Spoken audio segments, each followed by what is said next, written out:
Wenda, ya ini kita ada teman-teman dari media kangen nih mau dengar statement dari Bu Wenda. Kita balikin ya. Tengah bang. Teman-teman media, maaf saya nggak bisa hadir soalnya saya masih ada kerjaan gitu, cari duit halal kan, dan segala sesuatunya juga udah ada diwakilkan sama kuasa saya gitu. Jadi ya semoga semuanya bisa diselesaikan dengan baik-baik sesuai dengan kesepakatan, karena sekali lagi dan terus menerus saya selalu memikirkan kasihan dengan anak-anak saya gitu.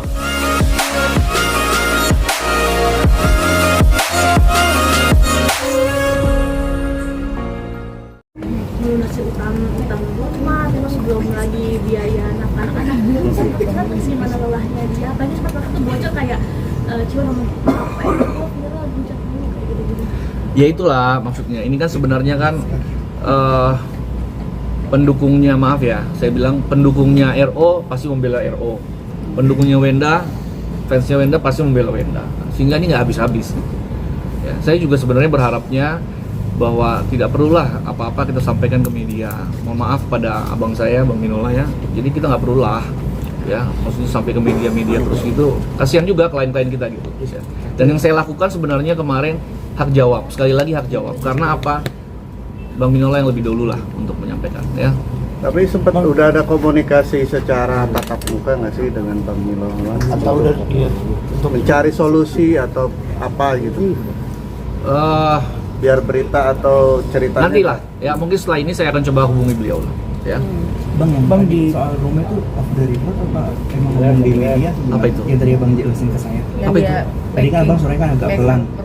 Yang backup plan kerja rumah itu off the record atau? Kemarin kalau nggak salah udah disampaikan tuh di dalam preskon kan bahwa Wenda tidak pernah mau rumah banyak, hanya satu rumah aja ya kan. Kalaupun ternyata pun tidak ada rumah juga, dia juga bilang di dalam chattingannya kan, saya masih punya rumah di rumah siapa orang tua ya kan. Artinya klien kami ini bukan orang yang apa ya, wah harta itu, maksud saya ya ada pihak-pihak aja yang membuat itu, yang memframing itu, padahal faktanya nggak begitu jauh gitu ya. Yang dia jaga cuma anak-anak dan chattingnya ada semua. Bang, kan di sosmed kan netizen banyak yang bilang menduga ini saling sindir Bang RO dan S. Mungkin tanggapannya gimana? Ya iya, emang itu juga yang saya lihat. Tapi maksud saya ya klien kami pesannya ya gimana jaga supaya anak-anak tidak tahu lah ya. Ini mungkin masih bisa dialihkan, tapi kalau berkepanjangan mau nggak mau kan pasti anaknya akan tahu ya. Jadi Bang, gitu. tadi kan sempat Abang bilang bahwa Wenda merasa tertekan, nanti ada masanya Wenda akan membuka semuanya. Itu akan menunggu dari sisi anak kah atau dalam waktu dekat ini Bang? Gini, kalau di pihak nanti akan dibuka, saya kan serahkan semua kepada klien ya. Karena itu sangat privacy dan saya menghormati, dan dia menjaga juga kepentingan anak. Coba dimulai dulu dari kawan-kawan media, tanya ke Ruben deh, alasan perceraiannya apa ya. Karena saya tidak mau memperkeruh suasana ya.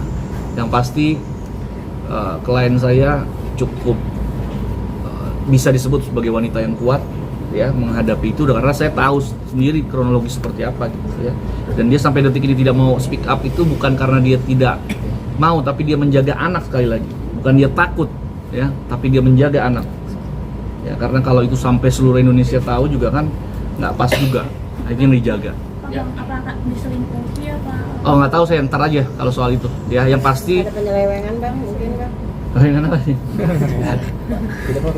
Nanti tanya ke Video call gimana? Bentar ya, sebentar lagi dikonfirmasi. Jadi kalau video call, Ruben video call, klien saya harus juga nih ya. Biar adil Bang, Biar adil Bang speak up-nya. Aduh, unek-unek ya. Tapi kan Itu apa? kabarnya ada unsur pidana ya. Yang mana? Ya, terkait yang kemarin ada pernyataan gitu kan Pernyataan siapa? dari pihak sana. Apa itu? Ya ada unsur pidananya. Di mana? Salah satu yang disebutkan dari pihak sana begitu. Dia apa? Pidana terhadap apa? Misalnya ini menyangkut pada dugaan tuduhan Tuduhan terhadap siapa? terhadap Ruben Onsu sendiri. Kebalik. Lo sekarang yang menuduh mempersulit siapa? Menuduh klien kami mempersulit pihak sana. Tuduhannya itu berarti pidana juga dong. Ya, artinya udahlah ya. Kalau dia menuduh klien kami, kenapa kami tidak boleh menuduh klien dia? Kan sama juga. Ya kan? Jadi fair lah. Kalau dia diam, saya diam kan itu. Dan saya tidak memulai duluan loh sekali lagi. Sudah ada respon ngomong dari Ciweng? Sebentar lagi di. Ini kan kemarin juga dari pihaknya Bang Minola bilang kalau misalkan yang dari pihak Ciweng sendiri kan memiliki penafsiran atau pendapat yang berbeda mengenai fakta isi perjanjian. Terus dia bilang bahwa itu akan bisa mengoreksi pemikiran dari pihaknya Minola kan. Terus itu bisa dibilang bahwa itu melanggar kode etik profesi. Yang dari mana? abang-abang sendiri. Yang mana? Yang menyindir itu dari pihak Minola kemarin. Abang kemarin bilangnya dia kurang teliti dan segala macam itu bisa melanggar kode etik profesi kurang dari teliti pihak membaca kesepakatan. soal kesepakatan. Begini ya, kami sebagai advokat dalam menginterpretasikan perjanjian tidak semata-mata hanya apa yang tertulis di perjanjian. Seperti yang tadi Bang Kris sudah jelaskan, kita harus melihat juga fakta-faktanya, komunikasinya, kesepakatannya, sehingga perjanjian itu dibuat dan ditandatangani.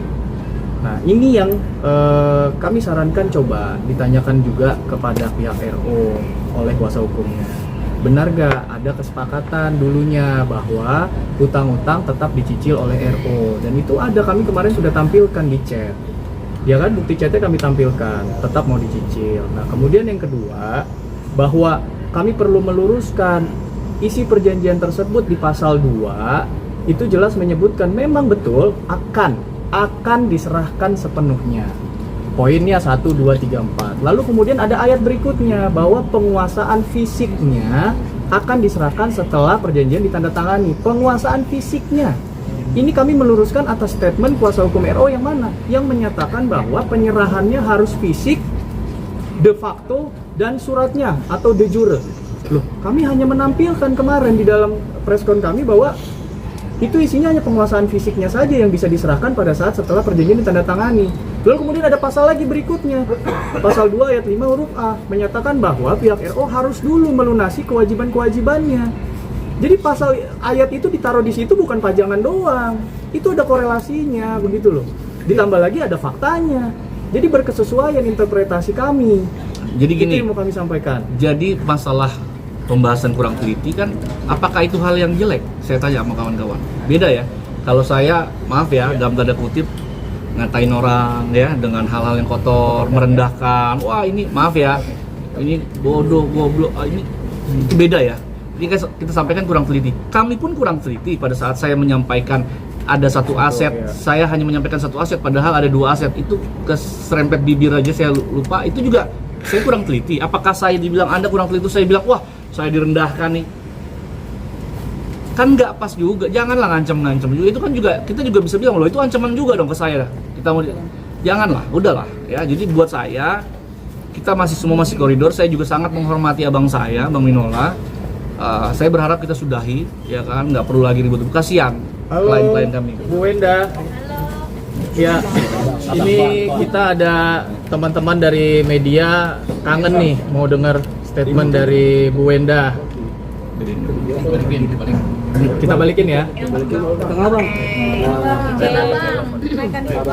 Teman-teman media, maaf saya nggak bisa hadir soalnya saya masih ada kerjaan gitu, cari duit halal kan, dan segala sesuatunya juga udah ada diwakilkan sama masuk saya gitu. Jadi ya semoga semuanya bisa diselesaikan dengan baik-baik sesuai dengan kesepakatan, karena sekali lagi dan terus menerus saya selalu memikirkan kasihan dengan anak-anak saya gitu. Terima kasih ya. Maaf nih saya harus kembali mencari duit lagi. Kalian bisa melihat saya juga lagi live mencari duit. Terima kasih ya. Ini mengenai pembagian anak itu sendiri seperti apa sih Ci, yang kabarnya tempat dikatanya ditutup akses olehmu, terus tidak diberikan nafkah, itu seperti apa sih Ci sebetulnya? Udah ya kawan-kawan ya. Sedikit Bisa aja. Maaf, saya harus nyari duit dulu. Bebannya banyak ya Ci ya. Iya. Oke ya kawan-kawan ya. Yuk, mari. Ya, oke. Oke ya, clear ya. Jadi apa yang saya sampaikan itu juga yang disampaikan oleh sebenarnya yang dimaksud oleh klien kami, ya. Bang, terakhir dari saya Bang, Ya. mungkin yang tadi disinggung terkait hak dan kewajibannya itu apa aja Bang? Banyak, Bro. Dan Salah hak dan satunya. kewajiban tuh banyak, ya. Satu aja Bang. Ya, banyak lah. Artinya yang saya sampaikan semua tadi itu masing-masing kewajibannya Ruben, kewajibannya Wenda, haknya Ruben, haknya Wenda itu yang tadi kita bahas semuanya itu masalah hak dan kewajiban semua, ya. Jadi Dari kita Ruben. mohon doanya aja kepada semua pendukung masing-masing lah, ya, fans masing-masing. Udahlah, ya, kita nggak usah perkeruh suasana. Ini menurut saya masih bisa dikomunikasikan, ya, belum suatu hal yang sangat-sangat fatal, ya. Ini hanya miskom aja, dan saya juga berharap saya akan masih bisa komunikasi dengan Bang Minola, ya, dimanapun. Kalau dari kami ada hal-hal yang kurang berkenan, kami secara tim juga memohon maaf kepada rekan-rekan sejawat kami, Bang Minola, ya. Tetapi prinsipnya yang kami sampaikan semua untuk menjaga hak-hak klien kami, ya. Hak dan kewajiban apa sih Bang yang saat Ya, ini makasih. belum Ya, tercapai? Ya, hak dan kewajiban apa yang sampai saat ini yang tadi belum udah dibahas tercapai? semua itu hak dan kewajiban yang belum tercapai, Bro. Jadi ini kita duduk bersama, kita komunikasi lagi supaya hak dan kewajibannya semua bisa tercapai, ya, bisa baik-baik. Ya, yang tadi kita bahas semua itu terkait Berarti dengan hak dan terkait kewajiban. hutang piutang juga atau Ya, gimana? semua tadi itu. Ya. Oke ya, udah ya. Thank you ya. Yuk, kasih.